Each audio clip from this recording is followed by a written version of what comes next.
রাসূলুল্লাহ সাল্লাল্লাহু আলাইহি সাল্লাম বলেছেন, তোমরা যেদিন জিলহজের চাঁদ দেখবে, কি দেখবে? জিলহজের চাঁদ দেখবে, যারা তোমরা কুরবানি দেওয়ার নিয়ত করেছো, এই জিলহজের চাঁদ দেখার পরে তোমাদের দাড়ি, মোষ, লোম, নখ, চুল কাটবে না। কুরবানি দেওয়া না পর্যন্ত তোমরা কাটবে না, এটা সুন্নাহ। বলে সুবহানাল্লাহ।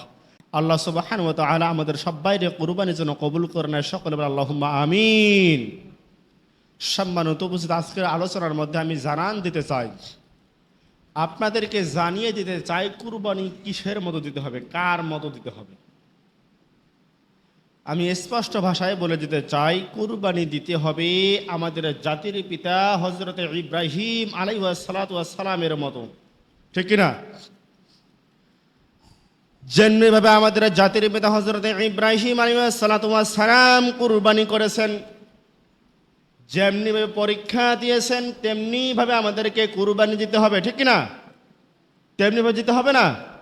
অবশ্যই তেনার মধ্যে আমাদেরকে কুরবানি দিতে হবে। তেমনি কিভাবে কুরবানি দিয়েছেন, কিভাবে পরীক্ষা আল্লাহ সুবহানাহু ওয়া তাআলা তেনাকে নিয়েছেন, একের পরে এক তেনাকে আল্লাহ সুবহানাহু ওয়া তাআলা তেনার মাধ্যমে পরীক্ষা নিয়েছেন। এমনি এমনি মিল্লাত আবি ইব্রাহিম, এমনি এমনি জাতির পিতা হননি। পরীক্ষা দেওয়ার পর তিনি জাতির পিতা হয়েছেন। শুধু একটি নয়, অনেকগুলো পরীক্ষা তেনাকে দিতে হয়েছে, ঠিক কিনা? অনেকগুলো পরীক্ষা দিতে হয়েছেন। এজন্য রব্বুল আলামিন বললেন সূরাতুল বাকারা 131 নম্বর আয়াতে রব্বুল আলামিন বললেন, ইয ক্বালা লাহু রাব্বুহু আসলিম ক্বালা আসলামতু লিরাব্বিল আলামিন। আল্লাহ রব্বুল আলামিন ইব্রাহিম আলাইহিস সালামকে বললেন, হে ইব্রাহিম, তুমি আত্মসমর্পণ করো। কি করো? তুমি আত্মসমর্পণ করো। আসলিম, তুমি আত্মসমর্পণ করো, তোমার রবের কাছে তুমি আত্মসমর্পণ করো। অতঃপর ইব্রাহিম আলাইহিস সালাম বললেন, ক্বালা আসলামতু লিরাব্বিল আলামিন, আমি ওই বিশ্ব জাহানের রবের কাছে আমি আত্মসমর্পণ করলাম। বলে সুবহানাল্লাহ। তিনি বলেন, আমি বিশ্ব জাহানের মালিকের কাছে আমি আত্মসমর্পণ করলাম। কে বললেন? ইব্রাহিম আলাইহিস সালামকে আল্লাহ রাব্বুল আলামিন বললেন, হে ইব্রাহিম, তুমি আত্মসমর্পণ করো আল্লাহর কাছে, আমার কাছে তুমি আত্মসমর্পণ করো। এবং ইব্রাহিম আলাইহিস সালাম বললেন যে আমি আত্মসমর্পণ করলাম বিশ্ব জাহানের মালিকের কাছে, আমি আত্মসমর্পণ করলাম। সম্মানিত উপস্থিতি, সূরা বাকারার 131 নম্বর আয়াতে রব্বুল আলামিন তিনি এই কথাটা ইব্রাহিম আলাইহিস সালামকে বললেন, তুমি আত্মসমর্পণ করো। এখন আসুন আমরা জেনে নেই যে ইব্রাহিম আলাইহিস সালামকে রব্বুল আলামিন বললেন তুমি আত্মসমর্পণ করো, এবং ইব্রাহিম আলাইহিস সালাম যে বললেন যে আমি রব্বুল আলামিনের কাছে, বিশ্ব জাহানের মালিকের কাছে আমি আত্মসমর্পণ করলাম। এখন কীরকম আত্মসমর্পণ করলেন সেটা দেখার বিষয়, ঠিক কিনা? কীরকম আত্মসমর্পণ করলেন? আমরা কিন্তু নামে মুসলমান, আমরা কি মুসলমান শব্দের অর্থ হচ্ছে আত্মসমর্পণ করা। কি করা? আত্মসমর্পণ করা। দুনিয়াবি কারো কাছে আত্মসমর্পণ করা যাবে নাকি?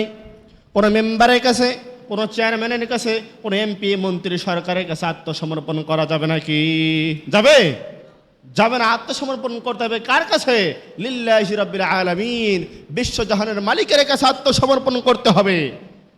এই বিশ্ব জাহানের মালিকের কাছে আত্মসমর্পণ করেছেন ইব্রাহিম আলাইহিস সালাম। এখন কীরকম আত্মসমর্পণ করলেন একটু দেখি। ইব্রাহিম আলাইহিস সালামের জীবনে সব সময় পরীক্ষা হয়েছে। পরীক্ষা হয় কি হয়নি? পরীক্ষা হয়নি? পরীক্ষা অবশ্যই হয়েছে। যখন ইব্রাহিম আলাইহিস সালাম দুনিয়ার জমিনে আসলেন, আসার পর দেখলেন যে তার কওমের লোকেরা, তার বংশধরের লোকেরা পূজা করে, মূর্তি পূজা। কি করে? মূর্তি পূজা করে। করে কি করে না জানি না আমরা? মূর্তি পূজা করে। যখন তারা মূর্তি পূজা করে, আল্লাহ রাব্বুল আলামিন বলেন, ফারাগা ইলা আলিহাতিহিম ক্বালা আলা তাকুলুন। ইব্রাহিম আলাইহিস সালাম সেই মূর্তির ঘরে চুপি চুপি ঢুকলেন। যেখানে তারা মূর্তি পূজা করে সেই মূর্তির ঘরে চুপি চুপি ঢুকলেন এবং বললেন যে আপনি খাচ্ছেন না কেন? কাকে বললেন? মূর্তিদেরকে বললেন যে আপনি খাচ্ছেন না কেন, খান আপনি। কারণ যারা মূর্তি পূজা করে এই মূর্তিদের কাছে তারা বিভিন্ন ধরনের খাবার রাখে। কি রাখে জানেন না আমরা? ভোগ দেয়, ভোকা দেয় না, খাবার রাখে অনেক কিছু, চিরা দই রাখে কি রাখে না, অনেক কিছু খাবার রাখে। আর ইব্রাহিম আলাইহিস সালাম চুপি চুপি ঢুকার পর দেখলেন যে সমস্ত মূর্তি হা করে আছে। কি করে আছে? হা করে আছে। আর তেনাদের সামনে খাবার রেখেছেন। এই খাবারে দেখার পরে ইব্রাহিম আলাইহিস সালাম বলেন আপনারা খাচ্ছেন না কেন, খান। আপনারা জন্য রেখেছে, আপনারা খান না কেন, খান আপনারা। মূর্তি কথা বলে? মূর্তি কি খায়? মূর্তি খাবে? মূর্তি কিন্তু খাবে না, মূর্তি খায় না। এক পর্যায়ে ইব্রাহিম আলাইহিস সালাম সেই খাবারটা হাতের মধ্যে নিয়ে তাদের সামনে নিয়ে যাবে, খাও, আমি উঠাই দিচ্ছি, খাও না কেন তোমরা, খাও। মূর্তিকে এরকম করে বলতেছে। মূর্তি কি খাইতে পারে? মূর্তি কিন্তু আর খাইতে পারে না। মা লাকুম লা তানতিকুন।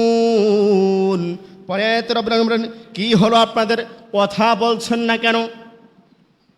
প্রথমে বলেন তোমরা খাচ্ছেন না কেন, খাও তোমরা, কথাও বলে না খায়ও না। সেই জন্য ইব্রাহিম আলাইহিস সালাম বলেন কি হলো তোমাদের, তোমরা কথা বলছেন না কেন, কথা বলো, খাও, কিছুই করতেছ না কেন? মূর্তিকে বলতেছেন। তেমন পরীক্ষাটা চালু হচ্ছে, দেখুন কিরকম তেমন পরীক্ষা নেওয়া হয়েছিল। আমি সামনের দিকে আগাচ্ছি। পরে এত বলেন ফারাগ আলাইহিম দরবাম বিল ইয়ামিন। এরপর সে তাদের উপরে ঝাঁপিয়ে পড়ল।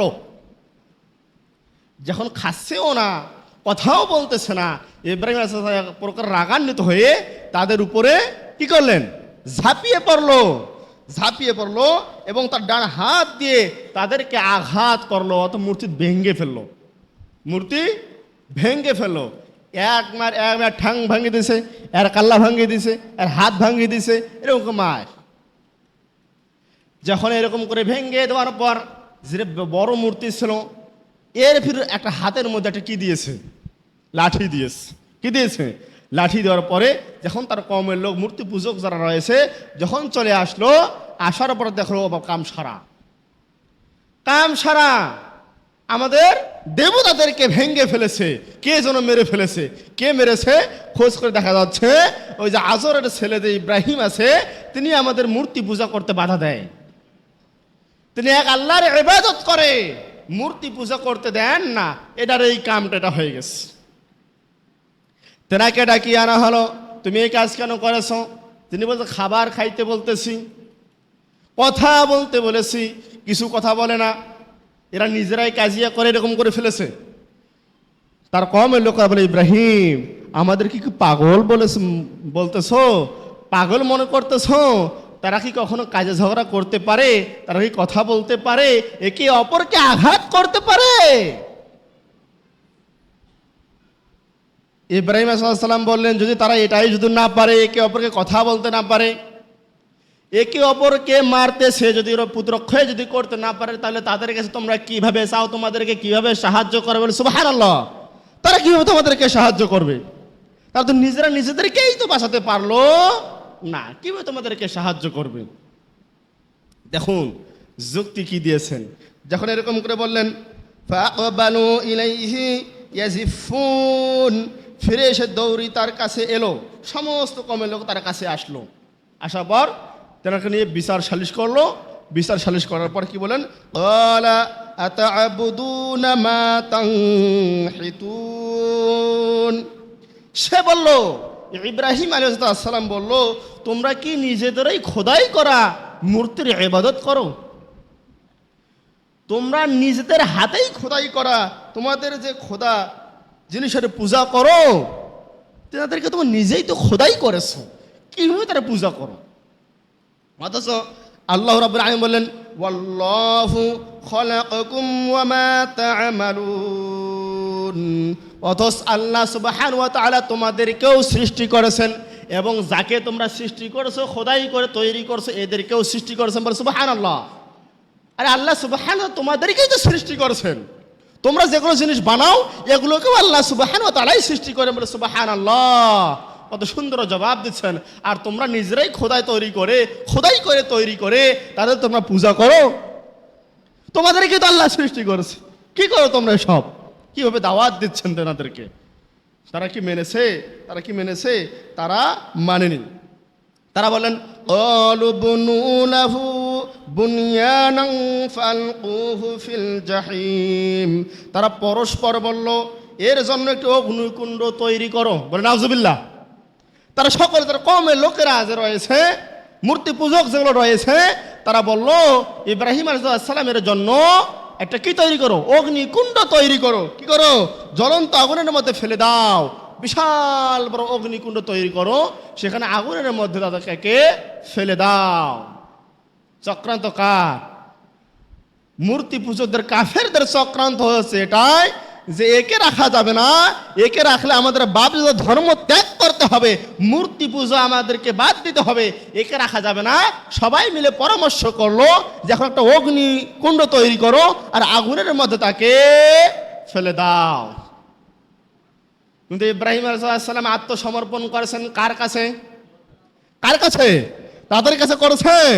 তাদের কাছে করেননি, আত্মসমর্পণ করেছেন কার কাছে? আল্লাহর কাছে। যেহেতু ইব্রাহিম আলাইহিস সালাম আত্মসমর্পণ করেছে আল্লাহ সুবহানাহু ওয়া তাআলার কাছে, তাহলে আল্লাহ সুবহানাহু ওয়া তাআলা নিশ্চয়ই তাকে রক্ষা করবেন। করবেন কি করবেন না? করবেন কি করবেন না? অবশ্যই করবেন। আমরাও যদি আল্লাহ সুবহানাহু ওয়া তাআলার কাছে আত্মসমর্পণ করি, অবশ্যই আল্লাহ সুবহানাহু ওয়া তাআলা আমাদেরকে রক্ষা করবেন। কিন্তু আমরা তো আল্লাহ সুবহানাহু ওয়া তাআলার কাছে আত্মসমর্পণ করতে পারি নাই। আমরা আল্লাহ সুবহানাহু ওয়া তাআলার কাছে আত্মসমর্পণ করি না, আমরা নেতা নেত্রীর কাছে আত্মসমর্পণ করি, টাকাবান ধনবান ব্যক্তির কাছে আত্মসমর্পণ করি। আসে না এরকম?